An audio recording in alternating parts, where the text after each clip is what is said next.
साबूदाना बिना भिगोए आलूओं को बिना बॉईल किए आज हम झटपट तरीके से बनाएंगे साबूदाना बड़ा, जो खाने में एकदम अलग लगेंगे। आप इनको ट्राई कर सकते हैं। सुपर क्रिस्पी बनकर के तैयार होते हैं। आप इनकी आवाज़ से ही इनको समझ सकते हैं।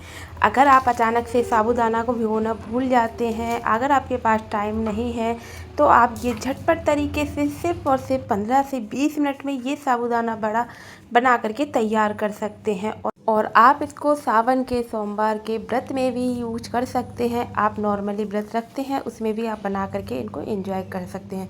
इसी के साथ मैं यहाँ पर हरे धनिए की व्रत में खाई जाने वाली चटनी की भी रेसिपी शेयर करती हूँ। चलिए देख लेते हैं जल्दी से साबूदाना बड़ा बनाने की रेसिपी। तो इसके लिए हमने 1 कप के करीब साबूदाना लिया है। ये वजन में लगभग 240 ग्राम है।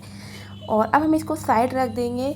अब हमने 2 आलू लिए हैं जिनको हमने छील करके पहले से ही रख लिया है। अब हमने एक बारीक वाला ग्रेटर लिया है। आप ग्रेटर को बारीक वाला ही लीजिए और इस ग्रेटर की मदद से हम कच्चे आलू को ही अच्छे से ग्रेट कर लेंगे। इस तरीके से बहुत आसानी से ये ग्रेट हो जाते हैं। कोशिश कीजिएगा मोटे साइड से ग्रेट ना करें, सिर्फ बारीक साइड से ही ग्रेट करें। और अब हमने जो आलू ग्रेट किए हैं उन आलूओं को अच्छे से पानी से निचोड़ लेंगे। और हमने जो साबूदाना लिया है उसमें इन कच्चे आलूओं को, ग्रेट किए हुए आलूओं को डाल देंगे। इस तरीके से हमने सारे ही आलूओं को निचोड़ करके अच्छे से डाल दिया है। पानी में हमने सबसे पहले इसीलिए ग्रेट किए थे जिससे कि आलू काले ना पड़े। और अब हम क्या करेंगे ना, साबूदाने को भी 3 से 4 बार अच्छे से पानी से धो लेंगे, जिससे कि साबूदाने में जो भी गंदगी हो, साबूदाने में भी स्टार्च होता है तो उसको भी काफ़ी अच्छे से धो लें।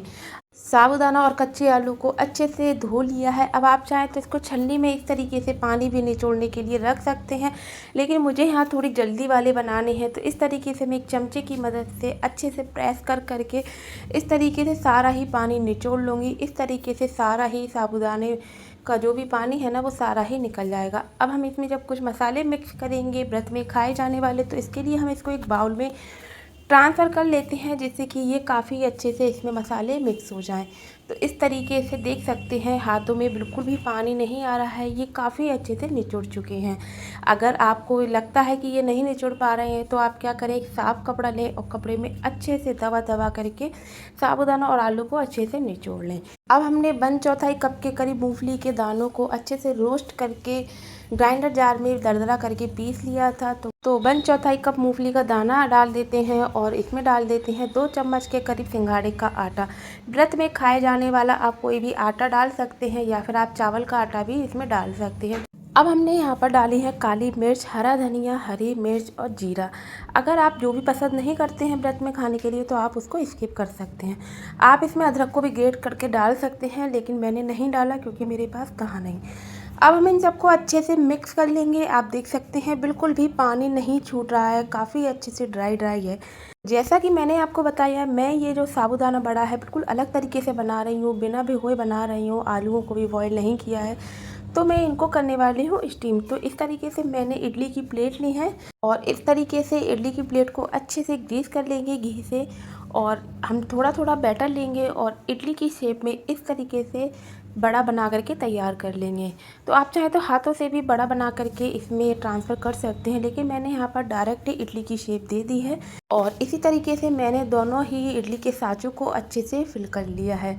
मतलब सारा ही जो बैटर हमने बना करके तैयार किया था वो इन 2 मोल्ड में अच्छे से सेट करके लगा देते हैं। अब हम इनको करने वाले हैं स्टीम। तो इसके लिए हमें पहले से पानी को बॉयल करने की ज़रूरत नहीं है, हमें डायरेक्ट ही पानी इस मेकर में भर लेना है और इस तरीके से प्लेटों को फिक्स करके अब हम इनको क्या करेंगे, हाई फ्लेम पर अच्छे से स्टीम करेंगे। लगभग आपको ये 10 मिनट तक स्टीम करनी है। 10 मिनट आपको ये स्टीम करने में लगेंगे और 10 मिनट में आप सारी ही तैयारियां कर लेंगे। 10 से 20 मिनट में ये अच्छे से बन करके तैयार हो जाएंगे। 10 मिनट स्टीम कर लेंगे। अब हम यहाँ बनाने वाले हैं व्रत में खाई जाने वाली हरे धनिए की चटनी। तो इसके लिए हरा धनिया डाल देते हैं, हरी मिर्च है, सेंधा नमक है, काली मिर्च भी हम इसमें डाल देते हैं क्योंकि हरी मिर्च जो है जो ज़्यादा तीखी वाली नहीं है। अब 1 बड़ा चम्मच हमने इसमें दही डाल दिया है और इस तरीके से अच्छे से ग्राइंड कर लेंगे। तो यहाँ हमारी चटनी बन करके तैयार हो जाती है। और इस तरीके से मैंने इसको थोड़ा पतला ही रखा है, आप चाहें तो इसको थोड़ा गाढ़ा भी रख सकते हैं। इसके लिए आप थोड़ा सा धनिया और भी डाल सकते हैं। और देखिए 10 मिनट में ये हमारे काफ़ी अच्छे से स्टीम हो गए हैं। और इनकी एक पहचान ये है, अच्छे से जब ये स्टीम हो जाए तो नाइफ़ की मदद से इसको चेक करके देख लें। नाइफ़ आपका क्लीन निकल रहा है तो इसका मतलब ये काफ़ी अच्छे से स्टीम हो गए हैं। ये काफ़ी अच्छे बन कर के तैयार होते हैं। आपको लगेगा नहीं कि ये हमने सिर्फ 10 मिनट में बना कर के तैयार कर लिए हैं। बहुत ज़्यादा क्रिस्पी बन कर के तैयार होते हैं। और अब हम इनको क्या करेंगे ना, इस तरीके से अच्छे से ठंडा कर लेंगे। और आप देख सकते हैं ये कितने अच्छे से बड़े की शेप में आ गए हैं। आपको लगेगा ही नहीं कि ये हमने इडली के स्टैंड में इनको सबसे पहले स्टीम किया है। काफ़ी अच्छे बन कर के तैयार होंगे। आप एक बार इस तरीके से इनको ट्राई कर सकते हैं। अब हम क्या करेंगे, इनको अच्छे से ठंडा कर लेंगे। बस कोशिश कीजिएगा इनको आप बहुत अच्छे से ठंडा कर लें, तभी आप इनको डीमोल्ड करें। तो देखिए ये मैंने ठंडा करने के बाद ये मैं सिर्फ हाथों की मदद से ही निकाल रही हूँ और ये काफ़ी अच्छे से निकल करके तैयार हो रहे हैं। अगर आपको लगता है कि ये हाथों से नहीं निकल पा रहे हैं तो आप हल्का सा चारों तरफ नाइफ़ या चम्मच ले लीजिए, उसको घुमाइए और उसके ज़रिए आप इसको निकाल लें। तो देख सकते हैं आप ये बड़े की शेप में काफ़ी अच्छे से आ चुके हैं। मतलब जो साबूदाना भी है ना, वो काफ़ी अच्छे से स्टीम होने के बाद फूल गया था।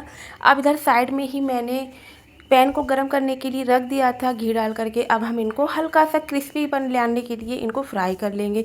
तो मैं इनको शैलो फ्राई कर रही हूँ। अगर आप चाहते हैं तो आप इनको डीप फ्राई भी कर सकते हैं, या फिर आप इनको जो आपने स्टीम किए थे ना, सिर्फ उस तरीके से भी आप इनको एंजॉय कर सकते हैं। अगर आप ऑयली बिल्कुल भी खाना नहीं चाहते हैं व्रत में तो इस तरीके से हमने इनको चारों तरफ से क्रिस्पी कर लिया है। थोड़े से ये क्रिस्पी ही अच्छे लगते हैं, तो इनको मैंने चारों तरफ से अच्छे से क्रिस्पी कर लिया है और इस तरीके से अच्छे से सेक लिया है। मैंने इनको बिल्कुल मीडियम फ्लेम पर ही सेका है। अगर आप हाई फ्लेम पर सेकते हैं तो ये अच्छे से सेक नहीं पाएंगे और बहुत जल्दी लाल पड़ जाएंगे। तो यहाँ हमारा एक बैच सेक करके तैयार हो गया है। अब इसी तरीके से हमने दूसरा बैच भी सेक करके निकाल लिया है। इनको भी अच्छे से फ्राई कर लिया है, चारों तरफ से गोल्डन होने तक इनको फ्राई कर लेना है। और आप देख सकते हैं इन्होंने बिल्कुल भी ऑयल नहीं पिया है। मैंने यहाँ पर 3 से 4 हरी मिर्चों को भी अच्छे से भून लिया है, तेल में फ्राई कर लिया है।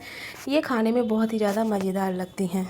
तो इस तरीके से बिना भिगोए क्रिस्पी साबूदाना बड़ा बन करके तैयार हो जाते हैं। बिना किसी झंझट के आप इनको अच्छे से तैयार करके एंजॉय कर सकते हैं। और मैंने यहाँ पर मखाने का रायता बनाया है। इसकी रेसिपी मैंने आपके साथ पहले ही शेयर कर दी है, आप चाहें तो वहाँ से देख सकते हैं।